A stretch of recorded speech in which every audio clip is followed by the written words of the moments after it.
Please आज एक promise करो कि टेंशन कोई भी हो, सोल्यूशन है। कहीं ना कहीं उसका सोल्यूशन है। और वो सोल्यूशन आत्महत्या बिल्कुल नहीं है, कभी नहीं है, किसी हालत में नहीं है।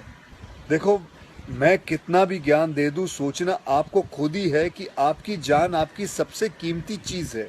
चाहे कोई भी बड़े से बड़ा स्ट्रेस हो लाइफ में, एक बार इमेजिन करो अपने माँ बाप की हालत अगर उन्हें पता चले कि तुमने अपनी जान ले ली है, खुदकुशी कर ली है। शायद आप सोच भी नहीं सकते कि उनको कैसा फील होता होगा। एकदम डायरेक्ट बोलूं, दिल से बोलूं, मेरा पहला नेशनल अवार्ड जो मुझे आज हमारे आदरणीय राष्ट्रपति जी के हाथों से मिलेगा, मैं बता नहीं सकता कि कितनी खुशी हो रही है।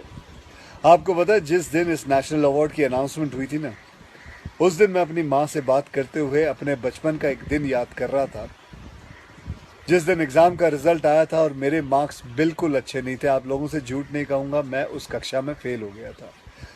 रिपोर्ट कार्ड लाते हुए मैं ये सोच रहा था कि आज घर में बड़ी कुटाई होने वाली है यार। उस दिन मेरे पिताजी ने मुझे सामने बिठाया और बड़ी शांति से कहा, देखो बेटा, तुम करना क्या चाहते हो, ये बताओ मुझे, बताओ करना क्या चाहते हो। मैंने कहा, पापा, मैं स्पोर्ट्स में मन लगता है मेरा, मैं खेल कूद करना चाहता हूँ, खिलाड़ी बनना चाहता हूँ। उन्होंने कहा, ठीक है, फिर उसमें ध्यान दो, हम सपोर्ट करेंगे, साथ में थोड़ी पढ़ाई भी करो। आप विश्वास नहीं करोगे, खेलते खेलते मैं मार्शल आर्ट करने लग गया, मैं मॉडलिंग में आ गया, एक्टिंग शुरू कर दी। उन्होंने हर चीज़ में मुझे सपोर्ट किया। अगर उस दिन मेरे पेरेंट्स ने ये ना समझाया होता कि मेरी स्ट्रेंथ किस चीज़ में है, तो आज मैं सोच भी नहीं सकता कि ये नेशनल अवार्ड कभी मेरे हाथ पे होता। ये अपने लाइफ की कहानी मैं आपको एक वजह से सुना रहा हूँ। कुछ दिन पहले अखबार में मैंने पढ़ा था कि एक आईआईटी के स्टूडेंट्स ने फांसी लगा के आत्महत्या कर ली। स्ट्रेस में था पढ़ाई के लिए। उससे कुछ दिन पहले मुंबई में एक मैनेजमेंट स्टूडेंट ने एक 5 स्टार होटल के रूम से छलांग लगाकर अपनी जान दे दी।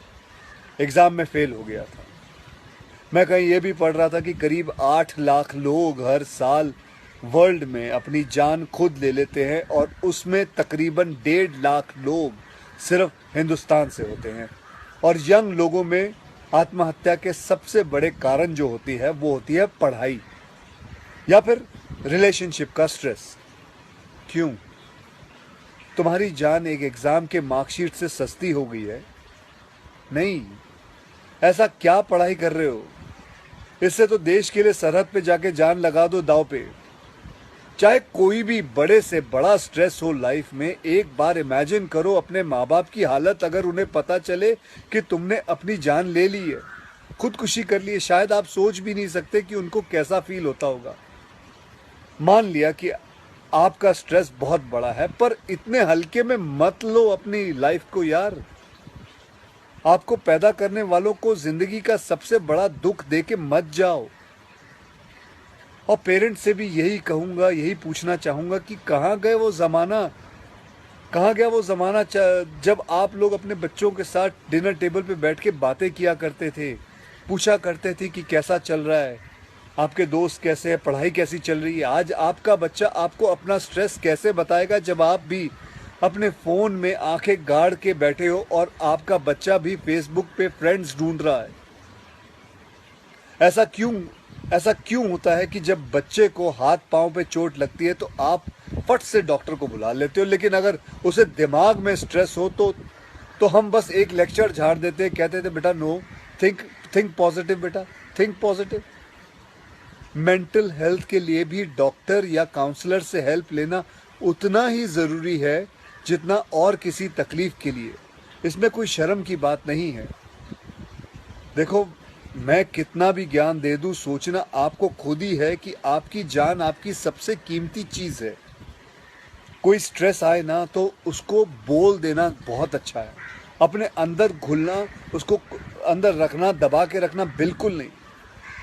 किसी दोस्त को बोल दो या अपने माँ बाप से शेयर करो। मेरे एक फ्रेंड ने उस दिन व्हाट्सएप पे एक बहुत काम की बात फॉरवर्ड की थी। एक हॉस्पिटल की ओपन हार्ट सर्जरी यूनिट के बाहर एक शेर लिखा हुआ था, मैं आपसे शेयर करना चाहता हूँ। वहाँ लिखा हुआ था कि अगर दिल खोल लेते अपने यारों के साथ तो आज खोलना ना पड़ता औजारों के साथ। भैया मुझे एक प्रॉमिस करो कि आज प्लीज़ आज एक प्रॉमिस करो कि टेंशन कोई भी हो सल्यूशन है, कहीं ना कहीं उसका सल्यूशन है और वो सल्यूशन आत्महत्या बिल्कुल नहीं है, कभी नहीं है, किसी हालत में नहीं है। अपना ध्यान रखो, मिलते हैं फिर। Till then next time, goodbye, जय हिंद।